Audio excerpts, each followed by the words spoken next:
Well, education or the educational institutions in the country and anywhere in the world are supposed to be providing learning experience.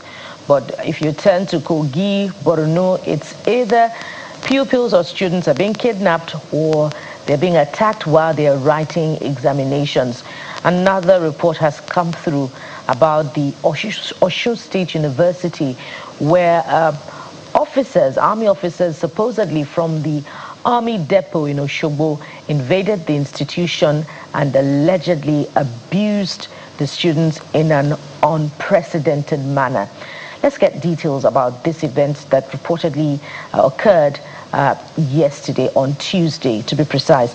And joining us on the program this morning is Professor Odunayo Adeboye, who is the Vice Chancellor of Osun State University. He joins us virtually from Osogbo this morning. Professor, good morning, sir. Welcome to the morning brief. Madam, good morning from Osogbo. Now, the reports that we have read suggested that you have actually visited the scenes of these events that occurred yesterday. And if that is the case, that means that you may have witnessed some of the consequences of what played out. Help us understand what you saw and the details that you have received. Thank you, madam. It was quite devastating for me yesterday when I visited the hostels where the military recruits carried out their dastardly acts on our innocent students. I visited about 16 hostels that were attacked and ravaged by the military personnel, the recruits specifically. So that is to answer the first question that you've asked me. It was so bad. What about the details? Hello, madam. What about the details of the events that played out? We heard reports. Hello? What about the details? Have you received any details to confirm some of the stories? So share them with us, sir.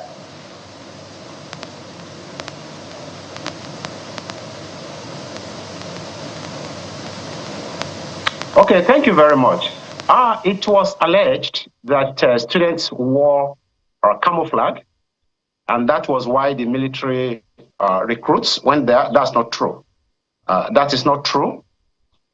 They went there at about 9 p.m. in the night to the hostels, 16 of them, and they forced the doors of the gates of the hostel open. They also broke into rooms of students. Whenever they met a female student in any room, they went in and touched the female students inappropriately. The description of which will make you to cry as a woman, and I cry as a man. That innocent children were being touched inappropriately by the soldiers.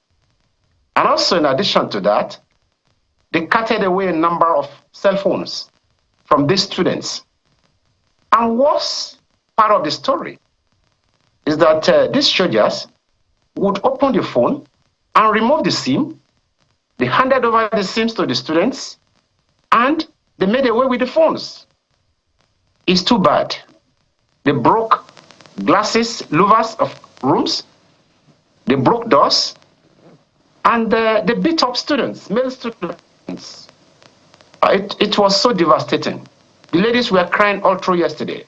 Two of the female students who they harassed sexually landed in the hospital, and one of them discharged early morning yesterday. And I think she was on television sometimes early in the morning yesterday. And after that, the National Association of Nigerian Students, Southwest Zone, converged at the scenes of the dastardly acts, and they decided to mount a protest by blocking the Bokun Road and Shasha Junction in Osogbo.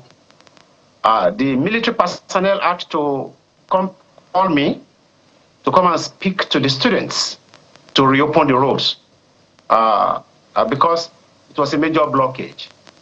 And thereafter, the military visited the university, top echelon of the military visited the university, and they deliberated with us.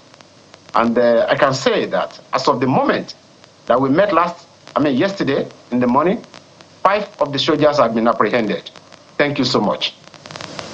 Okay, that's scary to hear, because my next question was to whether you've gotten a response from the military to the behavior of these soldiers.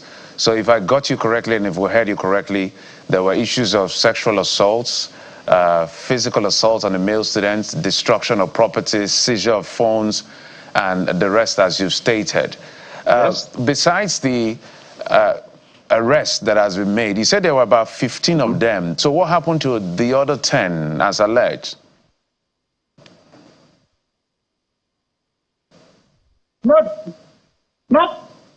No, they are not. The soldiers that invaded, the soldiers who invaded the hostels, yes, were more than 10. They were, from the account of the students, they were in batches of maybe 6 to 10, and they were all around the place. They were all around the zone where the hostels are. They attacked 16 hostels. Wow, I can imagine how terrifying that could be. What about, so I know these are soldiers. Are you with me? Yes, yes, Prof, I'm with you. I'm thinking about just imagining the chaos and the anxiety this would have generated amongst the students, and which is very poor reporting from the conduct of soldiers who should know better. But I also wanted to find out what security do you have in the school? And you made a comment that they alleged that students were wearing camouflage. So if it is deduced that that was not true, why then did they come to invade the school and carry out this very embarrassing and shameful act?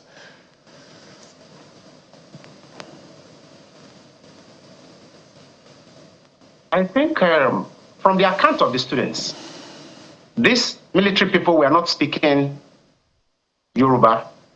They were speaking some other languages of Nigeria. And the problem probably was they thought nothing would happen. That if they did that, if they invaded the place, if they attacked people, that nothing would happen. I thought that was their presumption.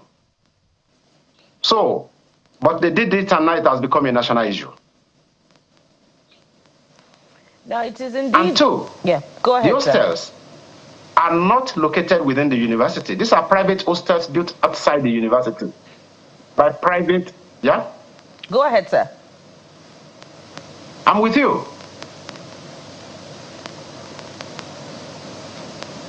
Yeah, these are privately owned hostels outside the estate of the university.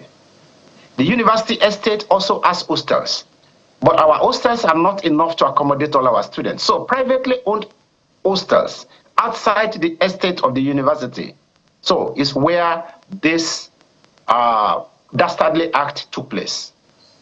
So our security network does not cover that zone. It's outside the university. All right, but this officers from the Army depot. Yes, I'm just arriving with my question, sir. These Army officers from the Army depot, are they mandated by the university? Were they put there on the request of the university to provide security? I'm trying to understand why they happen to be there in the first place.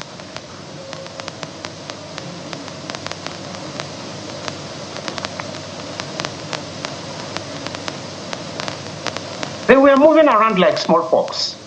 You know, their passing out parade was during last weekend. And they were released, I think, maybe to go and do some things in town and something. And maybe they just, we didn't engage them. We did not engage them. They just went to the hostel locations and, as I said, carried out the dastardly act thinking that nothing will happen. So we didn't engage them for any purpose at all or for any reason at all. Now, for these alleged crimes that you say you have received reports of, and some of them border on sexual and gender-based violence, it's cheery to note that some of the officers who are allegedly involved have been arrested. Would the institution or the victims be pursuing, legal action against these officers?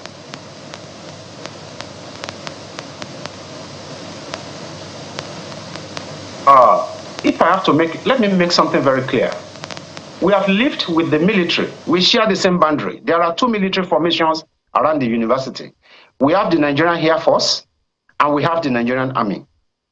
And I want to specifically say that the Nigerian Air Force has been very helpful to the university since they became our neighbor about 4 years ago.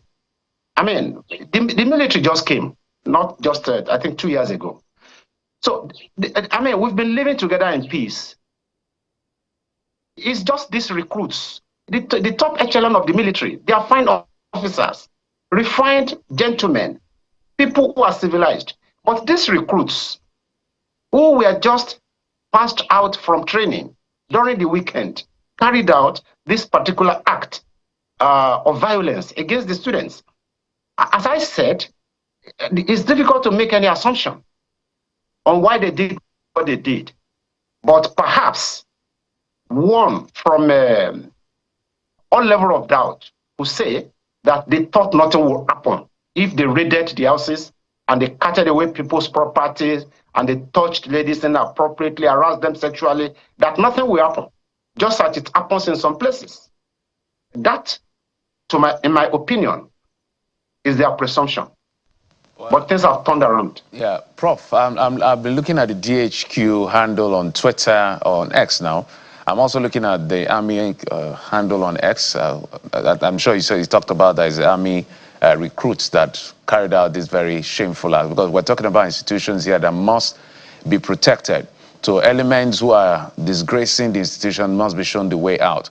If you're not taking any legal action, because you talked about the cordial relationship that exists and how refined the top echelon of this military hierarchy within that area are, what are the assurances you're getting as to be maybe the reprimand or the disciplinary action that will be taken by the institution called the military or the Nigerian Army in this case, that will make you to say, okay, I think we're satisfied for the sexual assault or physical assault or attacks. I think we're not going to pursue any legal action because of XYZ action being taken by the military to address this behavior. So what are the things you will expect the Army to do to these persons who carried out this alleged attack?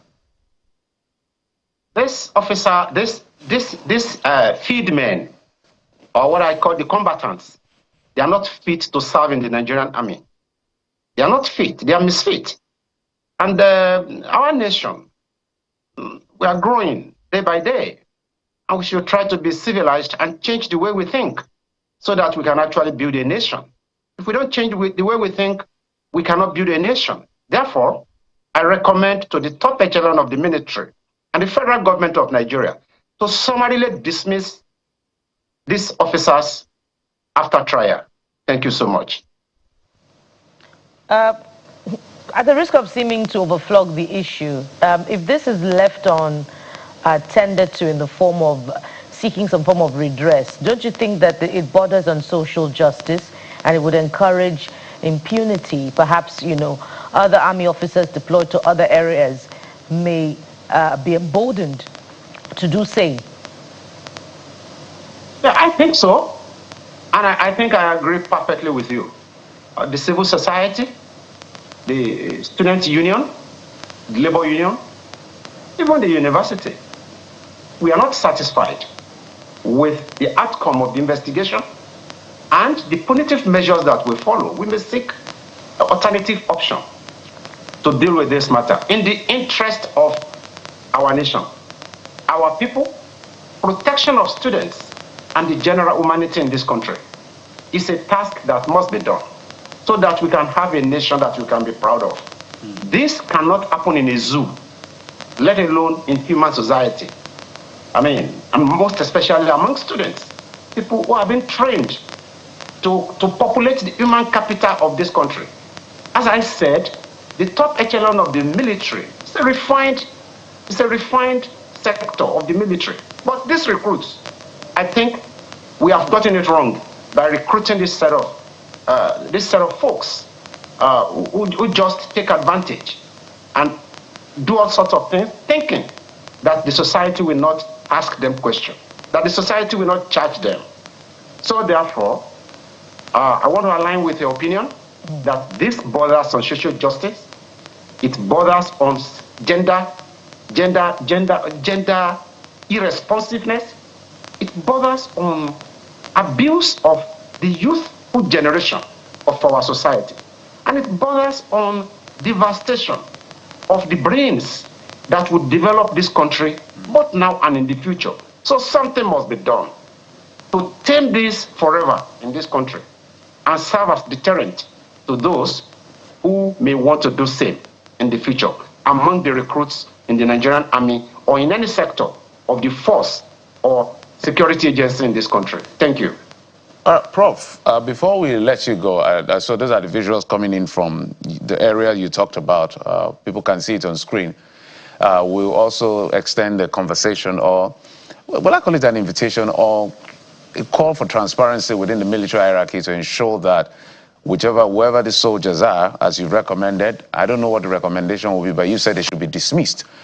But we just want to see what action will be taken against them, because if this is what you're doing at the very start of your career in the military, I don't think you need to have a space within our civility, within our country.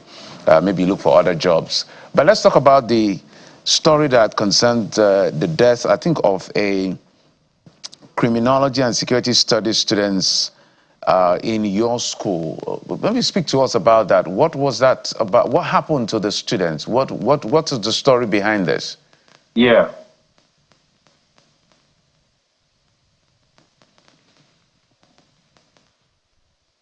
Go ahead, Prof. Thank you very much. It was a very sad day for us.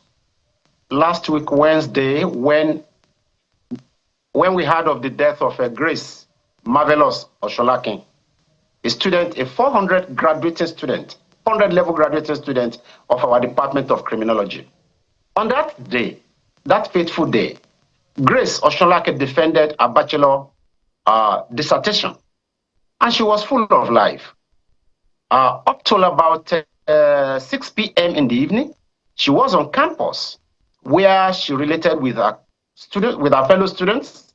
She also related with her supervisor. At about 6 p.m., she left for a privately rented apartment in Ifetedo City. And at about 7 p.m., she went for fellowship, Christian fellowship, and came back at around 8 p.m.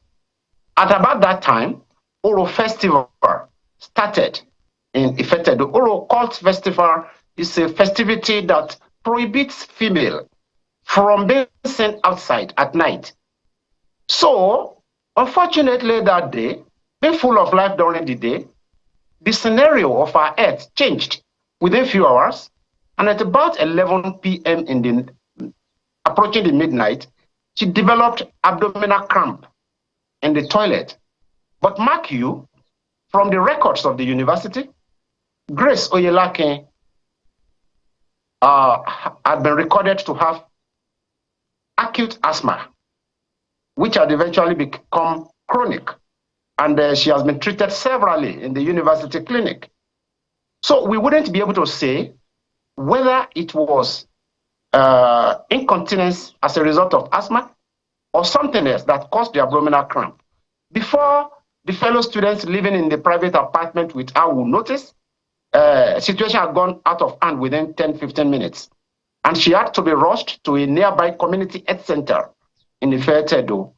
Community health center, they met a nurse there, a matron, and as they brought her in there, she was confirmed dead. So she was never taken to the university clinic. In fact, there was no way she could have been taken to the university clinic because of the occult prohibition or restriction of movement of female during their own ritual in the town. So therefore, the circumstance surrounding her death is quite pathetic. It's a major loss to the university, to the state, and we condole with the parents and relations of this very beautiful lady. Unfortunately, the university did our best to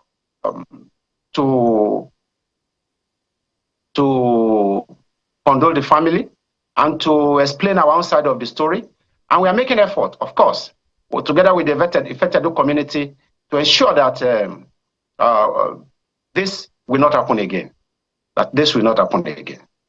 So thank you very much. How come then that there were protests demanding better welfare and health care conditions in the university clinic after her death? Yeah. Okay, thank you.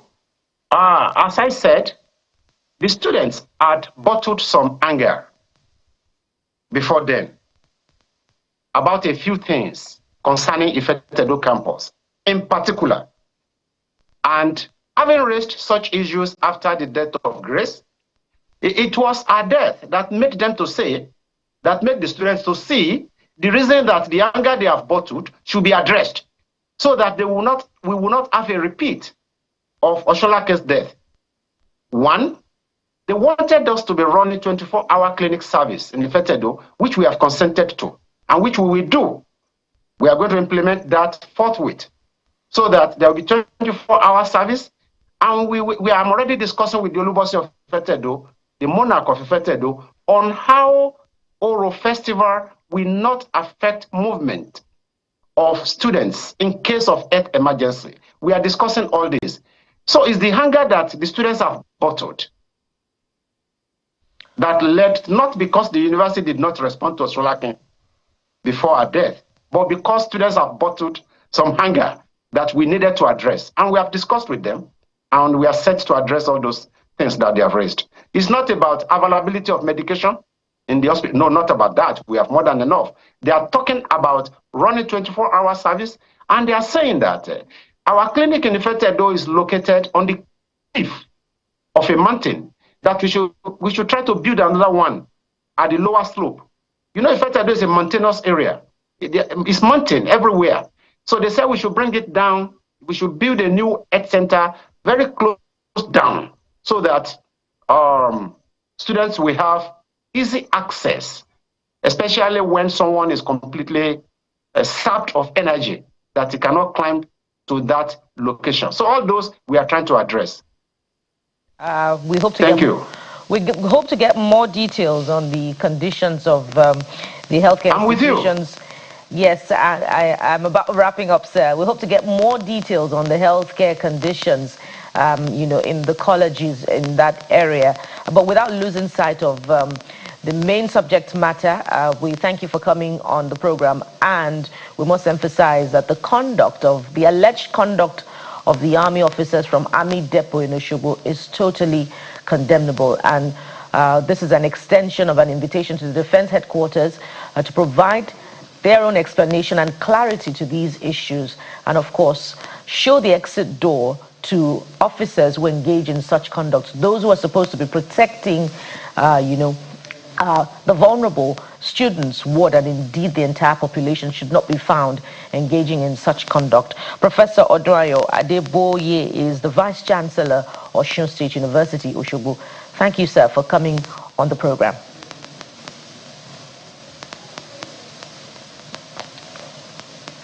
We'll take a moment now. When we return, it will be time to touch on healthcare. There's a report that is coming through about the growing numbers of HIV and AIDS prevalence. We'll return with details right after this time. Stay with us.